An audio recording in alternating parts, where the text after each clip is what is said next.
자, 안녕하십니까. 하이퍼립입니다. 자, 이번 시간에는 학교생활기록부 기재방법과 합격 사례에 대해서 설명을 좀 드리도록 하겠습니다. 특히 학생부 중에서 의학계열, 의대에 초점을 두고 좀 설명을 좀 드리려고 합니다. 자, 현재 이제 고등학교 1학년이 되신 분들이거나 2학년, 3학년 되신 분들 신학기에 학생부 어떻게 구성해야 되는지, 어떻게 작성해야 되는지 고민이 무척이나 많으실 것 같습니다. 실제 학생부는 담임선생님이나 교과목 선생님이 담당하고 작성하는 게 원칙이긴 하지만 사실 학생들이 수행평가를 하고 또 평가한 내용들이 학생부에 기재가 되어지다 보니까 학생들과 부모님들이 입시에 대한 이해와 그 다음에 어느 정도의 지식을 가지고 있어야만 효율적인 학생부를 구성하실 수가 있겠죠. 또 우리가 의대를 가시려고 하시는 분들은 의대 대부분의 전형들에서 학생부 교과나 종합이나 또는 이런 전형들에서 면접을 진행하는 전형들도 많고 학생부에 대한 평가가 이루어지는 전형들이기 때문에 결국은 학생부가 얼마나 잘 구성이 되어지느냐 이게 매우 중요하다고 말씀을 드릴 수가 있습니다. 자, 오늘 수업부터 학교생활기록부 기재와 관련이 되어져서 한 5파트로 나눠가지고 좀 설명을 좀 드려보려고 합니다. 오늘 첫 번째 시간에는 2024학년도 학교생활기록부의 변경사항에 대해서 설명을 좀 드리고요. 그 다음에 두 번째 파트에서는 항목별 기재 요령, 다시 말하면 자율활동이나 동아리활동이나 세분 운영 및 특기사항 같은 이런 학목별 기재 요령에 대한 것, 또 기재의 사례에 대해서 설명을 좀 드리도록 하고요. 그 다음에 네 번째 파트에서는 의학계열 합격성의 탐구 주제 한 50선 정도, 실제 이제 작년에 의대를 합격한 학생들이 고등학교 1학년 때 어떤 탐구 주제나 보고서를 썼다. 또 그 보고서의 주제 내용이 어떤 것이다. 이런 부분들이 아마 많은 분들이 관심을 가지고 계신 분들이 많을 것 같아요. 신학기로 들어가니까 학교에서 여러 가지 수행평가나 과제를 주게 되고 그 과제의 내용들이 진로와 어떤 연관성을 맺을 것이냐 이 부분인데 주제 선정하는 데 고민하시는 분들 많으실 것 같습니다. 그렇기 때문에 실제 2023학년도에 합격한 학생들의 사례를 바탕으로 해서 고등학교 1학년, 고등학교 2학년, 고등학교 3학년 때는 어떤 활동을 했는지 좀 설명을 좀 드리도록 하고 다섯 번째는 의학계열 합격생의 생기부에 대한 분석을 좀 하겠습니다. 실제 이제 서울대 의대 합격한 학생들 또는 카톨릭대학교 의대 합격한 학생들이 어떤 학생부의 사례를 가지고 있는지 또는 실제 수시 전형에서 의대를 많이 보내는 전국에 있는 고등학교를 20개 정도 엄선해서 그 20개 고등학교의 학생부의 특징을 좀 설명을 좀 드리도록 하겠습니다. 이렇게 해서 이제 현재 고등학교 1학년부터 고등학교 3학년 신학기에 들어가시는 분들 학생부 어떻게 작성해야 되는지 정말 난처하고 좀 더 구체적인 지식을 필요로 하시는데 마땅한 정보가 없어서 고민하시는 분들이 많기 때문에 관련 정보들을 단계별로 설명을 좀 드리도록 하겠습니다. 자, 첫 번째 이제 먼저 설명을 좀 드릴 내용은 얼마 전에 이제 신문 기사화됐었던 내용 중에 하나인데 의대 정시 N수생의 합격자, 그래서 2020년부터 2022학년도까지 정시에서 재수생들의 합격자의 비율이 얼마나 되냐 이 부분이죠. 물론 우리가 대략적으로 알고 있었어요. 수시보다 정시 전형에서 특히 재수생의 비율이 매우 높을 것이다. 정시에서 현재 고등학교 3학년, 고등학교 졸업 예정자가 재수생에 비해서 매우 취약할 것이라는 것을 알고 있었지만 실제 이렇게 이제 자료를 보게 되니까 그 심각성을 더욱더 크게 이해할 수밖에 없죠. 보시는 것처럼 N수생의 비율은 78.7%. 물론 이게 전국에 있는 모든 의과대학이 아니라 대표적인 의과대학을 표본으로 설명하고 있고 이랬을 때 78.7% 매우 높은 비율입니다. 이걸 통해서 이해할 점은 뭐냐면 졸업 예정자들은 정시보다는 당연히 수시 전형으로 의대를 가야 되겠다. 이 부분을 꼭 이해하실 수가 있을 것 같고 또 여기서 하나 이해할 점은 뭐냐면 N수생 중에서 재수생의 비율, 그 다음에 3수생, 4수생의 비율을 보실 수가 있는데 N수생의 전체의 인원이 1478명이네요. 1478명일 때 이때 재수생의 숫자가 799명입니다. 그리고 3수생, 4수생 이상의 합격생들을 봤었더니 679명입니다. 다시 말하면 뭐냐면 3수생이나 4수생의 비율이 매우 크다는 점이에요. 그렇기 때문에 전에도 설명을 드렸던 것처럼 수능이라는 것의 수능의 양상이 3수생이나 4수생 같은 다수생의 비율이 증가하고 있다는 점이에요. 다수생이 증가하고 있기 때문에 수능 전체의 영역의 난이도가 높아질 수는 없으나 흔히 말하면 1등급에서 만점까지의 간격에서 격차를 벌릴 수밖에 없다. 결국은 뭐냐면 모든 수능의 영역에서 난이도가 높은 문제가 출제가 될 수밖에 없다.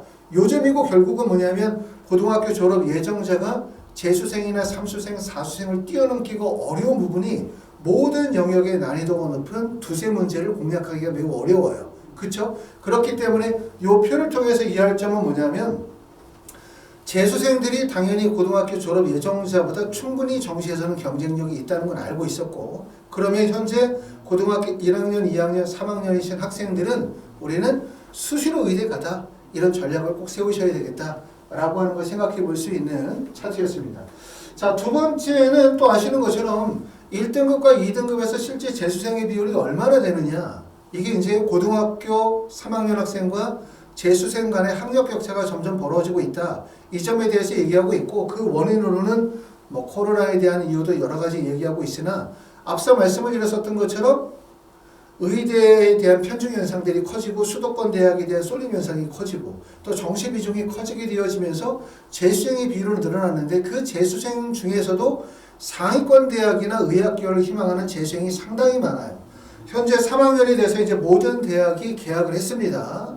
이제 개학을 했지만 실제 서울대, 연세대, 고려대, 서강대, 성균관대 쭉 이하의 대학에 합격한 학생들이 대학에 일정 정도의 학점을 걸어놓은 상태로 재수를 생각하시는 분들이 상당히 많아요.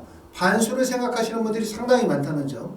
결국 그 학생들이 정시에서 수능 시험으로 들어오기 때문에 보시는 것처럼 국어와 수학 영역에 있어서 1등급의 졸업생의 비율이 국어 같은 경우는 57.3%, 2등급의 졸업생의 비율이 55.1%고 국어 영역보다 수학이 더 심하죠. 수학은 1등급의 졸업생의 비율이 62.9%, 2등급의 졸업생의 비율이 56.7%이기 때문에 결론적으로 얘기하면 재수생 전체 비율이 31.13%가 작년의 재수생 비율이에요. 이랬을 때 실제 1등급과 2등급, 다시 말하면 수시에서 수능 체제를 충족하는 등급이라고 하는 1등급과 2등급에서 31.13%의 재수생이 실제 1등급과 2등급에서 차지하는 비율은 보시는 것처럼 60%에 해당이 된다. 이 얘기는 무슨 말이냐면 정시에서도 고등학교 3학년 학생들이 재수생, N수생에 비해서 경쟁력이 떨어진다는 점, 학력 격차가 벌어진다는 점을 확인했고, 수시 전형에서도 수능 체제를 충족하는 1등급과 2등급에서 재수생의 비율이 이만큼 높다는 점이에요. 결국은 의학계열은 일반적인 전형과 다르게 대부분의 전형에서 수능 최저를 요구하는 전형들이 많기 때문에, 또 일부 전형에서는 수능 최저가 없다 하더라도 6개의 원서를 쓰게 되어질 때는 수능 최저가 반영이 되어지는 전형에 반드시 원서를 쓸 수밖에 없기 때문에 결국 수능 공부의 중요성이 매우 크다. 이 점을 다 알고 있습니다. 자, 우리가 의대를 합격하기 위해서 여러 가지 요소가 중요하지만 1순위는 뭐냐? 그럼 당연히 내신이에요. 왜? 내신 성적이 되고 학교 내의 경쟁에서 우위를 점할 수 있어야 되고 동일 계열 내에서의 경쟁력이 있어야만 의대의 원서 지원이 가능하겠죠. 그리고 두 번째로 가장 중요한 요소는 수능 최저입니다. 수능 최저가 낮아졌다 하더라도 모든 대학에서 수능 최저의 충족 비율이 대부분 30% 정도인 점을 고려하면, 또 수능 최저가 반영이 되어진다는 얘기는 결국 합격생들 간의 내신 편차가 벌어진다는 얘기잖아요. 결국은 그렇기 때문에 의대에서 제일 중요한 첫 번째는 내신, 두 번째는 뭐라고 얘기할 수 있다? 수능 체제를 충족하는 게 두 번째 요소다. 이렇게 말씀을 드릴 수가 있습니다. 자, 그러면 실제 합격생들의 내신 성적을 한번 보자. 과연 의대에 합격하는 학생들의 내신 성적은 어느 정도 될까? 자, 보시면 그냥 서울대부터 시작해서 아주대까지의 합격생들의 등급 컷을 한번 정리해 봤습니다. 보시면 서울대학교 지역균형 전형의 2022학년도 교과 평균 성적은 1.08이네요. 자, 서울대학교 일반 전형은 1.42, 연세대학교 학생부 교과 추천형은 1.03이고요. 그 다음에 고려대학교 학업부 수형은 1.5입니다. 고려대학교 계열적 합성은 1.92. 자, 그 다음에 쭉 보니까 가천대학교 가천의학학은 2.0입니다. 자, 아주대학교 에이스 전형은 2.13이고요. 또 보시는 것처럼 가천대학교 지역균형은 1.1 정도의 내신 성적이니까, 자, 이 내신 성적이 왜 1.1일까? 2.0일까? 여러 가지 해석과 그 배경적인 요소들이 많이 있지만 쉽게 이해할 점은 뭐냐면, 같은 의대를 하더라도 또 의대를 하더라도 내신 성적의 편차폭이 매우 크게 벌어지는구나. 결국 내신 성적이 1.0부터 시작해서 2.2까지의 내신 성적이 벌어지는구나. 이렇게 내신의 폭이 큰 이유는 그 안에 어떤 요소들이 반영이 되어지는 거냐. 첫 번째는 수능 최저 학력 기준의 높고 낮음. 그 다음에 두 번째는 고등학교 유형에 따른 차이가 있겠죠. 과학고냐 영재고냐 또는 명문고등학교냐 일반 고등학교에 대한 차이가 있을 거고 또 그 전형에서는 학생부 교과냐 학생부 종합이냐 또 학생부의 우수성이 인정이 되느냐 아니면 학생부의 우수성은 별로 없고 내신 성적만의 중요성이 있느냐 이에 따라서 내신의 큰 폭이 발생이 되어진다는 점이에요. 그렇기 때문에 내가 예를 들어서 일반고인데 내신 성적이 다소 안 좋아. 내신 성적이 일반고인데 1.0 또는 뭐 1.1 정도의 우수한 내신 성적이다 라고 한다면 내신 성적이 좋으니까 수능 최저가 다소 낮고 그 다음에 학생부 비교과의 반영이 적은 교과 전형에 유리할 수 있는 거고요. 하지만 내신 성적이 1.3이다, 1.5다 또는 1.7이다. 내신 성적이 안 좋으면 어떻게 하면 됩니까? 수능 최저가 높은 구간에 도달하게 되어지면 수능 최저의 미총적으로 인해서 내신이 하락할 가능성이 높아질 거고 또 그게 학생부 교과가 아니라 학생부 종합전형이라고 한다면 결국은 기타 요소들이 반영이 되어지니까 내신의 영향력은 축소가 될 거란 말이에요. 결국은 뭐냐면 의대를 가기 위해서 내신 성적의 우수성과 수능 최저의 높은 구간의 도달 가능성 그 다음에 학생부 비교과에 대한 우수성 거기에다가 학교 프로파일의 우수성까지 고루 갖추고 있다면 상위권 의과대학에 합격할 수 있는 거고요. 만약에 그 중에 뭐라도 하나 부족하게 되어지면 다른 기타 요소들이 충족함으로 인해서 합격을 만들어갈 수 있다. 이렇게 보실 수가 있습니다.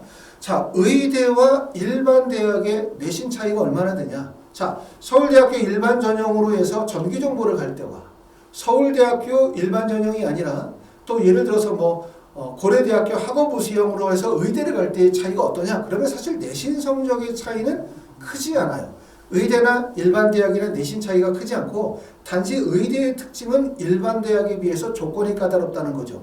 수능 체제를 요구한다는 거, 수능 체제의 구간이 높다는 점, 그 다음에 면접이 있다는 점, 면접이 MMI 형식의 면접으로 면접의 다양성과 시간 확보가 크다는 점 이런 점들이기 때문에 결국은 내신 성적에 다소 약점이 있다라고 생각하시는 분들은 의학계열 쪽으로 방향을 트시는 것도 나쁘지 않아요. 고등학교 1학년 때 열심히 공부를 했는데 내신 성적이 1.1이나 1.2가 나오지 않아. 그러면 어떻게 하냐면 1.2나 1.2가 아니라 1.3, 4, 5 정도의 내신 성적이 나왔다. 이 내신 성적을 가지고 의대나 약대나 치대가 아니라 일반 대학의 원서를 쓴다면 고려대학교 첫 번째는 생각할 수 있는 점이 연세대학교 학생부 교과 추천형 그쵸 학교 추천을 생각할 수 있겠죠. 추천형 같은 경우도 내신 성적이 매우 높습니다. 1.34 정도의 내신 성적으로 가기가 어려워요. 그러면 1.34의 내신 성적으로 갈 수 있는 일반 대학은 한양대학교 학생부 교과 끝이나 아니면 이화여대 학교 추천 전형으로 원서를 쓰거나 또는 그렇지 않으면은 경희대학교 학생부 교과 지역균형 전형으로 원서를 써야 돼요. 그렇죠? 결국은 뭐냐면 내신 성적만으로 강점이 크지 않다면 차라리 1.345 정도의 내신 성적으로 의학계열로 가자. 그러면 1.345의 의학계열에서 수능 체제를 충족한다면 그 성적으로 의대나 치대나 약대나 한의대, 수의대 구간에서 합격할 가능성이 있다. 이렇게 말씀을 드릴 수가 있는 거죠. 결국은 반대예요. 우리가 일반적으로 생각할 때는 자 의학계열로 대학을 가야지 그러면 내신 성적 엄청 높아야 돼 라고 생각하지만 의학계열이나 일반 대학이나 내신 성적의 차이는 크지 않다. 오히려 내신이 다소 안 좋아져서 일반 학과를 가기가 어려웠다면 수능 체제를 충족하고 학생부에 대한 전공 적합성을 강화시킴으로 인해서 의학계열의 진로를 방향을 잡는 것도 좋다. 이 말씀이고요. 자, 여기서 이제 이 차트를 통해서 표를 통해서 보여드리고 있는 점은 뭐냐면 자, 의대라 하더라도 내신 차이가 크다. 또 같은 전형이라도 내신 차이가 크다. 의대 합격생들의 내신 성적을 보니까 1.0부터 시작해서 2.0까지 내신 폭이 크다. 이렇게 내신 폭이 큰 이유는 결국은 뭐냐면 수능 체제의 도달 가능성, 두 번째는 학교 프로파일, 그 다음에 세 번째는 학생부 교과냐 종합이냐 특기자 전형이냐에 따라서 차이점이 있다는 점들이기 때문에 자신이 가지고 있는 단점, 장점을 잘 적절히 활용하여 전형을 선택하시면 좋을 것 같고 이 자리에서 말씀을 드리는 얘기는 결국은 뭐냐 내가 학생부 교과 전형의 원서를 쓰든 학생부 종합 전형의 원서를 쓰든 학생부에 대한 관리는 매우 중요하다. 이 점을 꼭 알아두셔야 되고요. 자, 나는 학생부 교과 전형으로 의대를 갈 거야. 그렇기 때문에 비교과 관리가 필요가 없어. 세특도 관리가 필요도 없고 동아리 관리도 필요도 없고 자율이나 진로활동 관리도 필요 없어. 난 내신 성적만으로 수능 최저 충족해서 의대 갈 거야. 이렇게 생각하시는 분들이 계시다면 첫 번째, 이런 분들이 만약에 원서를 쓰게 되어지면 6개를 학생부 교과 지역균형 전형으로 원서를 쓰기가 매우 어려워요. 그렇죠? 성적이 낮으면 내신이 생각보다 낮으면 종합으로 써야 되고 또 내신이 높아도 대학을 높은 대학으로 가려고 하면은 결국 학종으로 써야 되기 때문에 비교과의 관리가 되지 못하면 나중에 고등학교 3학년이 됐었을 때 좀 후회하시게 될 겁니다. 두 번째는 뭐냐 하면 자, 학생부 교과라고 해서 여러분들이 대학에다가 학생부를 제출하죠. 동의서를 클릭해서 대학에서 학교생활기록부를 받아보게 되어지면 내신 성적만을 받아보는 게 아니라 대학에서는 학생부 일체를 받아보게 되거든요. 학생부 일체를 받아보게 되면 교과 성적 외에 기타 요소들을 대학에서 모두 볼 수 있다는 점, 이 점을 꼭 알아두실 필요가 있고 대학 입시는 누누이 말씀을 드리지만 우리가 대학 입시를 구성하는 3개의 구성 요소가 있죠. 정부, 대학, 학생과 학부모. 이 3개의 구성 요소가 입시를 바라보는 관점이 다 다르죠. 학생이나 학부모는 뭐라고 생각하냐면 입시를 되게 투명하게 처리해 주기를 바라고 그리고 나에게 유리하게 반영을 해주기를 바라요. 그렇죠? 그 다음에 대학의 입장에서는 입시를 어떻게 보냐면 우수한 학생을 뽑는 게 첫 번째고 그 다음에 두 번째는 많은 학생들이 원서를 지원하게 만드는 게 두 번째겠죠. 그렇죠? 정부의 입장에서는 제일 중요한 건 돈 많이 들이지 않고 사교육비를 경감하면서 입시가 공정하게 이루어진다는 평가를 얻어내는 거. 이게 핵심이라고 말씀드릴 수가 있기 때문에 결국은 뭐냐면 입시를 바라보는 3개의 구성 요소의 관점이 다르다. 다시 말하면 학생이나 학부모는 나에게 유리하게 공정하고 투명하게 이루어지기를 바라는 거고 대학의 입장에서 제일 중요한 건 우수한 학생 선발, 많은 학생의 원서 지원이 핵심이라는 점이에요. 그렇기 때문에 똑같은 데이터나 통계를 하더라도 바라보는 관점의 차이가 있다. 이런 점을 말씀을 드립니다. 자, 그럼 이제 2024학년도 의대의 구성을 한번 보도록 하겠습니다. 지난번에도 이 차트를 한번 보여드렸는데 이 차트를 보면 개인적으로 잘 만들었다. 이런 생각이 들어요. 왜냐하면 이 차트를 보면 전체의 의대가 어떻게 구성이 되어져 있는지 내가 살고 있는 지역, 내가 다니고 있는 고등학교에서 의대를 가기 위해서 가장 적합한 게 어떤 전형인지 쉽게 알 수 있는 것 같아요. 자, 지금 보면 총 의대 선발 인원은 3,095명입니다. 제가 2024학년도 시행계획을 바탕으로 다 숫자 계산을 해봤어요.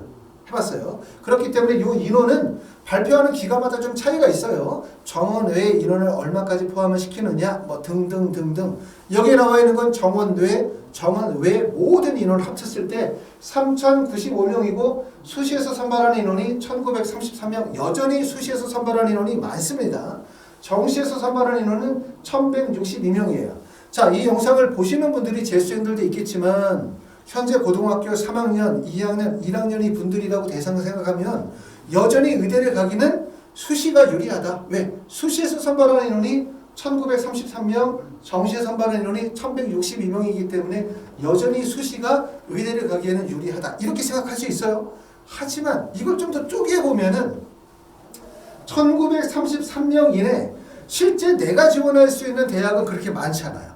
왜냐하면 1933명이라 하더라도 서울에서 595명, 그 다음에 경남 경북 지역에서 555명, 전남 전북에서 327, 그 다음에 충남 충북에서 276에 강원 지역에서 180명인데 보시는 것처럼 자, 경남이나 경북 지역 같은 경우는 지역인재 전형이 59%예요. 지역인재 전형으로 뽑는 인원이.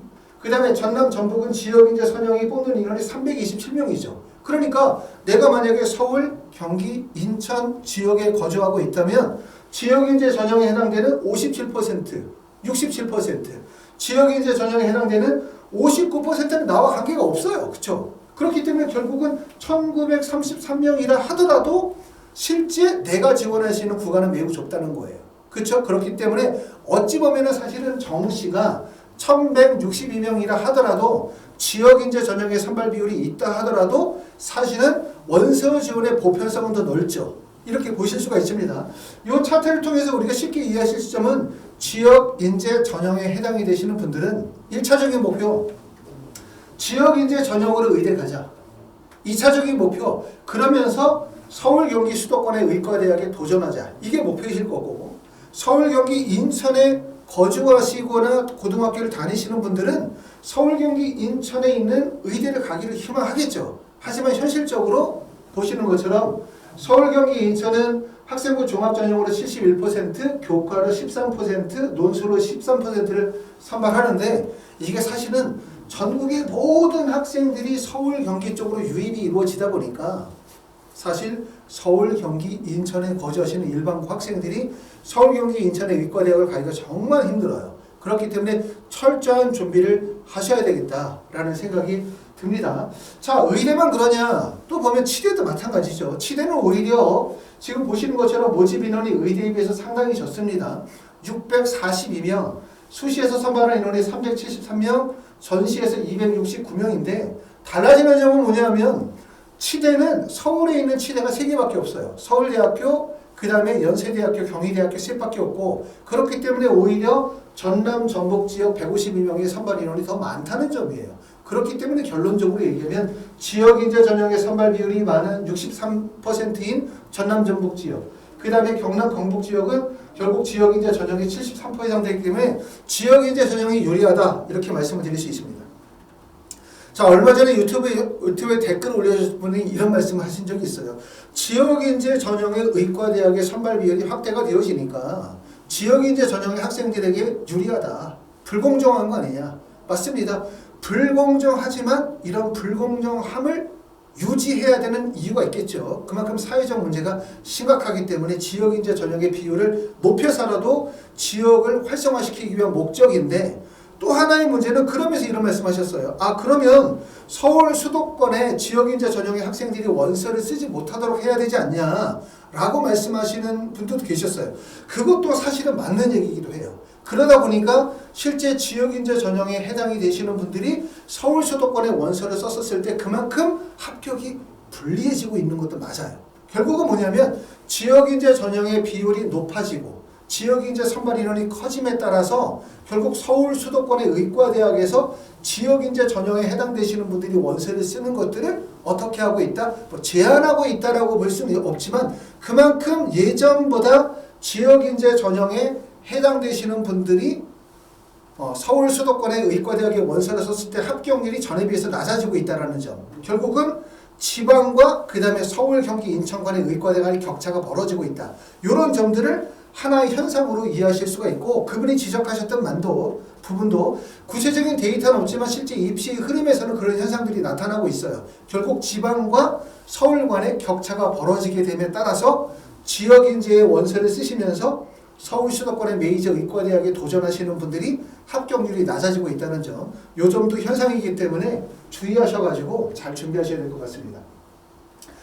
자, 그 다음에 이제 이 부분을 좀 설명을 드리고 싶습니다. 브라인드 서류평가에 대한 거. 최근에 우리가 한 3년 정도 이전서부터 학생부의 공정성 강화라든가 고교 서열의 완화에 대한 부분들이 계속 강조가 되어져 왔어요. 그렇죠? 그러다 보니까 이제 학생부의 공정성 또 서류에 대한 공정성 그 다음에 고교 서열의 완화에 대한 부분들 때문에 결국은 브라인드 서류평가 브라인드 면접에 대한 부분들을 강조하다 보니까 초창기에는 많은 분들이 뭐라고 생각하냐면 야, 학생부의 학교를 알 수 있는 모든 요소들을 다 삭제한 채로 대입 전형 학생부를 제출하니까 대학에서 이 학생이 도대체 어느 학교 출신인지 알 수가 없는 거예요. 그러니까 학생부의 내용만을 보고 평가한다. 그러니까 일반고 학생들 정말 좋겠다. 왜냐하면 일반고 학생들이 내신 성적도 놓고 비교과도 관리가 잘 돼 있으면 되게 유리하고 높은 평가를 받겠지. 그러면 전년도에 우리 학교에서 의대를 딱 2명 갔어. 그런데 브라인드 서류평가하고 브라인드 면접하니까 의대 10명 갈 수 있겠지 라고 생각했지만 실제 이걸 몇 년째 계속 시행하고 있지만 여러분들이 보실 때 내가 다니고 있는 고등학교 입시 결과가 바뀌었습니까? 그렇죠. 거의 변화가 없죠. 변화가 없다는 얘기예요. 그만큼 학생부 종합전형은 사실 이명박 정권 초기부터 진행이 되어졌고 대학에서는 학생들을 선발하는 과정들이 제일 중요하기 때문에 이미 대학에서는 충분한 자료를 가지고 있고 실제 브라인드 서류평가를 하더라도 보시는 것처럼 고교 정보를 가려도 평가 과정에서 출신 학교를 유추할 수 있다는 점 이런 점들 때문에 사실은 고교 서예나 브라인드 서류평가에 대한 실효성은 사실은 의문이 제기가 되어진다. 그리고 보시는 것처럼 서울대학교 2021학년도 2022학년도 고교 유형별 선발 인원의 비율도 봐도 사실 큰 차이가 없다는 점 또 입시의 결과가 큰 차이가 없다는 점에서 결국은 브라인드 서류평가나 면접이라고 하는 것이 학교의 프로파일을 배제한 상태의 신입생의 선발을 의미하고 있지는 않다. 이렇기 때문에 여러분들이 아실 점은 대학에서 우리 학교의 특징을 다 이해하고 있다. 우리 학교의 입시 결과, 우리 학교의 유형, 우리 학교의 동아리, 우리 학교의 학생 수나 여러 가지 학교 현황에 대한 부분들을 입시의 과정에서 다 파악하고 있다. 이 점을 꼭 알아주시면 좋을 것 같습니다. 자, 그럼 이제 2024학년도의 학생부의 변경사항에 대한 부분들을 한번 확인해 보겠습니다. 학생부는 예전에 비해서 계속해서 글자 수가 줄고 항목들이 축소가 되어졌어요. 그렇기 때문에 올해 같은 경우는 보시는 것처럼 자기소개서가 입시에 반영이 되어지지 않죠. 이제 완전히 폐지가 되어졌습니다. 자기소개서는 국내 수시 전형에서는 완전히 폐지가 되어졌고요. 자소서가 여전히 존재하는 대입과정은 외국인 전형 또는 12년 특례라는 전형이 있어요. 우리나라 학생이 외국에 가서 초등학교, 중학교, 고등학교 전교육 과정을 이수하고 그리고 국내 대학을 유입하는 경우에 12년 특례 일부 대학에서는 자기소개서를 여전히 유지하고 있습니다. 하지만 국내 수시 학생부 종합전형에서는 자기소개서가 다 폐지가 되어졌고요. 그 다음에 독서활동도 대입에 미반영하고 수상경력도 대입에 미반영하고 봉사활동도 개인 봉사활동 실적 대비는 미반영하고요. 그 다음에 동아리 활동에서도 자율활동 대입에 미반영하고 청소년 단체 활동도 대입에 미반영합니다. 그 다음에 세부능력 및 특기사항에서는 영재 발명 교육 실적 대입에 미반영이 되어집니다. 이렇게 변경이 되어졌어요. 그렇기 때문에 많은 분들이 첫 번째는 글자 수도 줄고 항목도 줄었으니까 학생부의 중요성이 감소되어진 거 아니야? 이렇게 생각하시는 분들 계시지만 전혀 그렇지 않습니다. 학생부는 작년 그 전년도만큼 여전히 중요한 평가 요소라는 점 꼭 알아두시면 될 것 같고요. 자, 제가 이제 수시 전형에 대한 입시 컨설팅만 진행하는 게 아니라 3년 특례나 12년 특례 같은 재외국민 전형. 이 재외국민은 외국에서 유학을 하고 난 다음에 국내에 들어오시는 분들이다 보니까 그분들의 서류를 평가하다 보면 전 세계에 있는 많은 고등학교 나라의 학생부, 쉽게 말하면 성적표를 보게 되죠. 성적의 체계나 성적표를 보게 되고 이 표본을 보게 되면 우리나라가 가지고 있는 이런 학교생활 기록부는 전 세계에도 유례가 없는 독특한 학생부의 구성을 가지고 있어요. 그리고 이런 것들이 이제 학교 선생님들에게는 많은 업무의 부담으로 다가오고 있긴 하지만 나름대로 생각할 때는 우리나라의 학생부가 가지고 있는 장점이 정말 많다고 생각하거든요. 외국은 학생부라는 게 없고 그냥 트랜스크립트 성적표 하나만 있죠. 성적표가 있다 보니까 그 성적표에는 그냥 교과목의 이수, 교과목의 성적을 그냥 성취도로 쭉 나열한 정도밖에 없어요. 사실은. 그 외에 조금 더 자세하게 쓰는 경우들은 뭐 A레벨에 해당이 되어지는 학교들이나 일부 나라들 같은 경우들은 커멘트를 달아놓죠. 교과목의 선생님들이 학생의 학습 태도에 대한 커멘트를 달아놓지만 그 커멘트의 내용들이 그냥 일반 서술, 학습 태도가 우수하고 성적이 부족하고 열심히 하고 있고 더 나아질 수 있을 것 같고 이 정도의 내용들밖에 없단 말이에요. 근데 우리나라의 학교생활기록부는 사실은 학생이 고등학교 과정에서 어떤 방향의 진로를 가지고 있는지 또 어떤 활동을 하는지 어떤 탐구를 하는지 또 학교 내에서 어떤 활동들이 이루어지고 있는 내용들을 구체적으로 자세히 보여주고 있기 때문에 장점이 되게 많이 있다라고 저는 개인적으로 생각을 합니다. 자, 학교생활기록부는 그럼 이렇게 축소가 되어지면 또 변경이 되어지면 입시에 어떤 영향을 미치게 되어질까? 첫 번째, 자기소개서는 폐지가 되어졌지만 사실은 국내 입시에서 학교생활기록부에서 자기소개서의 영향력은 2023학년도, 2021학년도 이전으로 거슬러 올라간다 하더라도 입시에서는 사실은 큰 영향을 보이지는 않아요. 다소 좀 번거로운 학생의 입장에서 볼 때는 번거로운 절차. 왜냐하면 자기소개서를 써야 되니까 일 뿐이지 입시의 결정적인 요소를 보여주고 있지는 않기 때문에 우리가 자기소개서의 페이지가 2024학년도 입시에 영향은 없다. 이렇게 생각이 되고요. 자, 도서 저자명까지가 2023학년도까지가 저자되었어요. 그러고 난 다음에 2024학년도는 자, 독서활동은 대입에 미반영하는데 독서활동을 왜 대입에 미반영할까? 독서활동은 탐구활동 과정에 있어서 되게 중요한 활동이잖아요. 그러니까 탐구 과정은 첫 번째는 관심이나 흥미가 생기겠죠. 내가 어떤 부분에 대한 진로를 결정하게 되어지면 제일 첫 번째는 관심이나 흥미가 생겨요. 그렇죠? 한번 적어볼까요? 관심이나 흥미가 생기게 되고 이렇게 되겠죠. 탐구 활동은 모든 활동은 첫 번째는 관심, 그 다음에 계기가 마련이 되는 겁니다. 계기가 마련이 되고 나면 두 번째는 뭐가 되면 탐구의 활동으로 연결이 돼요. 탐구 활동. 탐구 활동으로 연결이 되고 이 탐구 활동이라고 하는 것에 해당이 되어지는 게 바로 뭐냐면 독서 활동이 탐구 활동 중에 하나죠. 그 다음에 논문도 탐구 활동 중에 하나고 그 다음에 뭐 신문 같은 것도 탐구 활동의 하나고 뉴스 같은 것도 탐구 활동 중에 하나일 거라고 그래요. 이 탐구 활동 다음의 과정은 뭐가 이루어지게 되냐면 이 탐구를 통해서 노력의 과정이 나와야 돼요. 노력의 과정. 그렇죠? 이 노력의 과정에서는 그 다음에서는 역경 극복이 나와야 되고 역경 극복이 나오고 나면 이를 통해서 성취와 결과가 나옵니다. 성취 결과. 그리고 꼭 중요한 거 성취 결과 다음에 중요한 부분이 바로 뭐냐면 자아 성찰이에요. 자아 성찰과 반성이 중요합니다. 그 다음에 반성이 중요하죠. 그리고 이 반성을 통해서 진로를 결정하는 과정이 나오는 거예요. 이런 과정이 탐구의 과정이라고 보시면 돼요. 이 과정을 여러분이 세부능력 및 특기사항이나 학생부의 내용을 기재하게 되어질 때 이런 구성을 하셔야 돼요. 첫 번째는 내가 만약에 의대를 가고 싶다. 그리고 그와 관련이 되어진 어떤 탐구의 활동들을 진행하게 되어진다.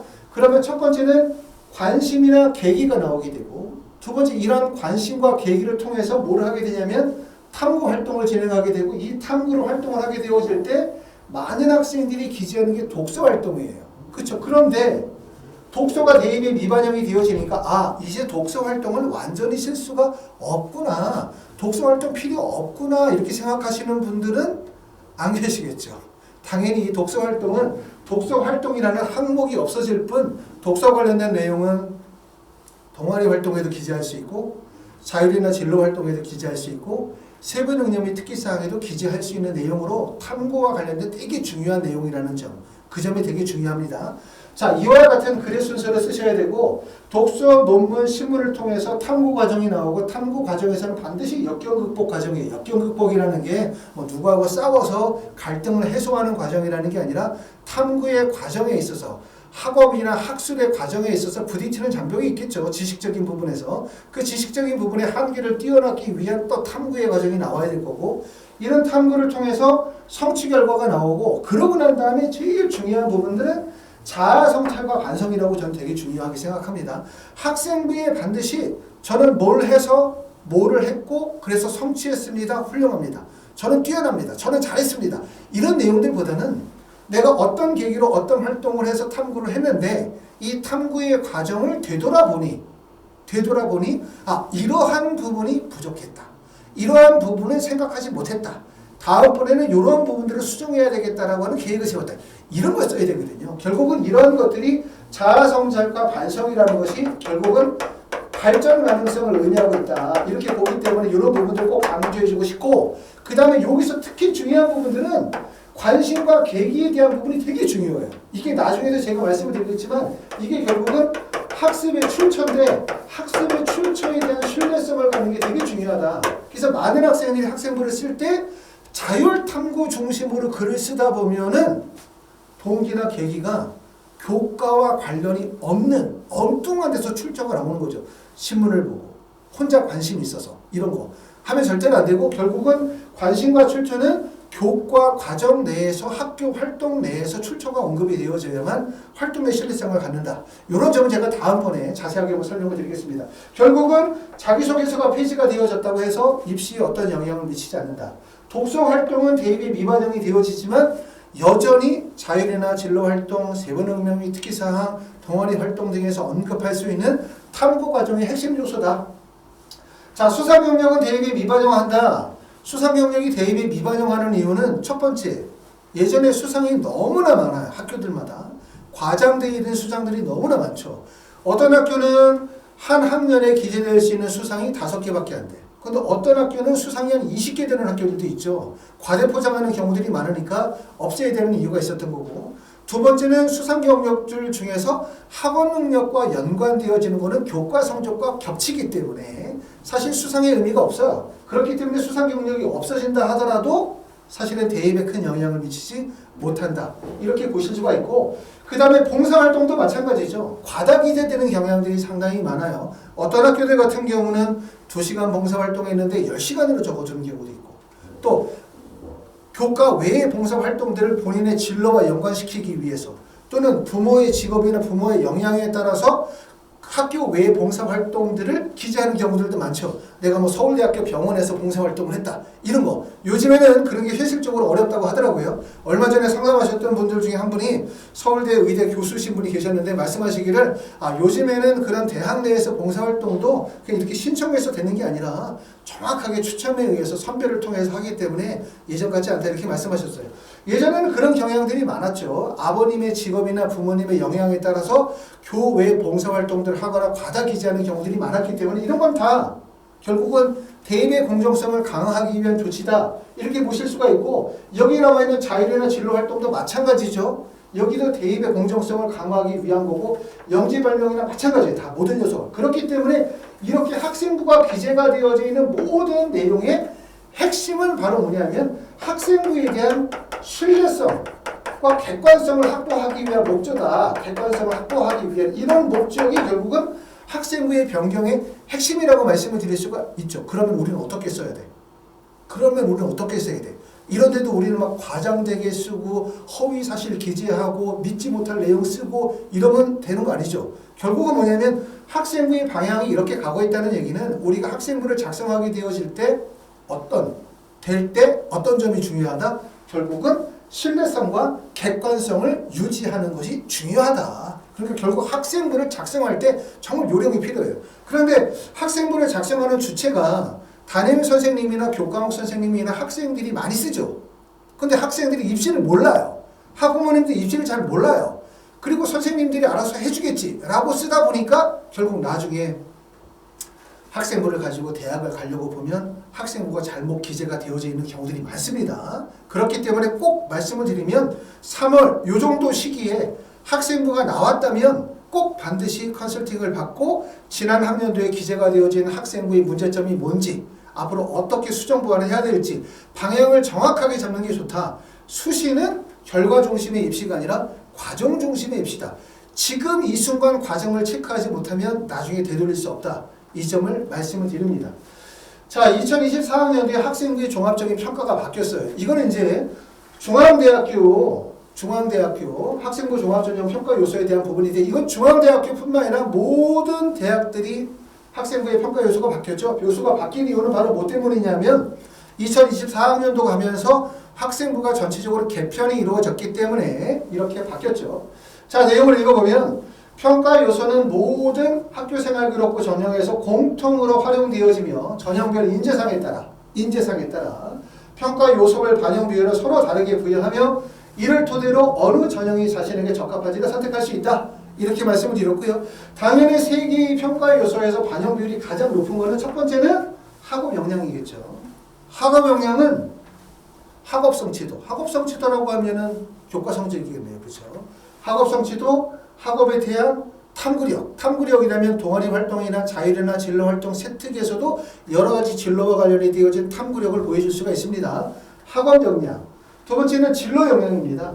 전공 계열 관련 교과 이수 노력, 전공 계열 관련 교과 성취도, 진로 탐구 활동 및 경험, 여기라고 볼 수가 있고요. 그 다음에 공동체 역량, 협업 및 소통, 나눔과 배려, 성실성과 규칙 준수, 그 다음에 리더십, 이렇게 말씀을 드릴 수가 있고, 물론 당연히 중요한 것은 학업 역량과 진로 역량에 대한 부분이 핵심이다. 이렇게 말씀을 드릴 수가 있고요. 하지만 너무 이쪽으로만 치우치고 보이는 것처럼 공동체 역량이 너무 결여되어져 있다면 어떤 게 보이냐면 학생부의 전체적인 균형감이 떨어지죠. 그렇기 때문에 이렇게 공동체 역량에 해당이 되어지는 파트도 두루 생각하시면서 학생부의 전체적인 균형을 맞추도록 노력하시는 게 좋을 것 같습니다. 자, 이렇게 해서 이제 학생부에 대한 부분을 설명을 드리고 신학기 들어가게 되어짐에 따라 앞에서 말씀을 드렸었던 것처럼 학교생활기록부 작성해야 되는데 사실 어려워요. 왜? 학생부는 학교 선생님, 담임교사가 써야 되는데 실질적으로 수행평가를 받고 학생부에 기재되는 내용들을 작성하는 건 학생이고, 하지만 학생이나 학부모들은 입시에 대한 정확한 이해와 노하우가 데이터가 없어요. 그러다 보니까 어떻게 써야 되는지, 어떻게 쓰는 게 잘 쓰는 건지, 방법적인 지문을 잘 모르더라. 그래서 제가 조금 더 구체적으로 한번 설명을 해보려고 합니다. 그래서 파트 1에서 오늘 설명을 드린 건 2024학년도 변경사항에 대한 부분을 설명을 드렸고, 다음 시간에 설명을 드릴 얘기는 학력별 기재 요령에 대해서 한번 설명을 드려보겠습니다. 학목별이라고 하면 동아리 활동을 어떻게 기재해야 되는지, 자율이나 진로 활동 어떻게 기재해야 되는지, 세부능력비 특기사항 어떻게 기재해야 되는지, 요거를 파트 2에서 설명을 드리고 아마 파트 2의 내용은 몇 개의 내용으로 나눠서 설명을 좀 드려야 될 것 같아요. 1부나 2부 이 정도 나눠서. 그 다음에 세 번째에서는 학목별 사례 분석, 실제 수시로 의대를 간 고등학교 한 20개 정도 고등학교 유형들을 정리해서 그 고등학교 학생들의 기재가 되어지는 학생들의 사례들을 한번 설명을 드려보겠습니다. 그러면 아마 참고하실 수 있는 내용들이 많을 거라고 생각되고요. 자, 그 다음에 네 번째는 의학계열 합격생 탐구 주제 선정. 내가 의대를 가려고 하는데 탐구 주제를 선정해야 된다. 어떻게 해야 되는지 잘 모르겠다. 제가 2023학년도 실제 학원에서 의대를 간 학생들의 데이터를 바탕으로 해서 한번 자세하게 데이터를 설명을 드리고 데이터를 드리겠습니다. 보실 수 있도록 하고요. 다섯 번째는 의학계열 합격생의 생기부에 대한 내용을 좀 더 분석해서 실제 수능 체제도 물론 중요하지만 이래서 의대를 썼고 이래서 의대를 합격했다. 이런 내용들을 보여드리면 여러분들이 학교생활기록부 구성하는데 도움이 되실 거라고 생각하고요. 학교 선생님 못지않게 학생이나 학부모님들이 입시의 전문가가 되셔야 돼요.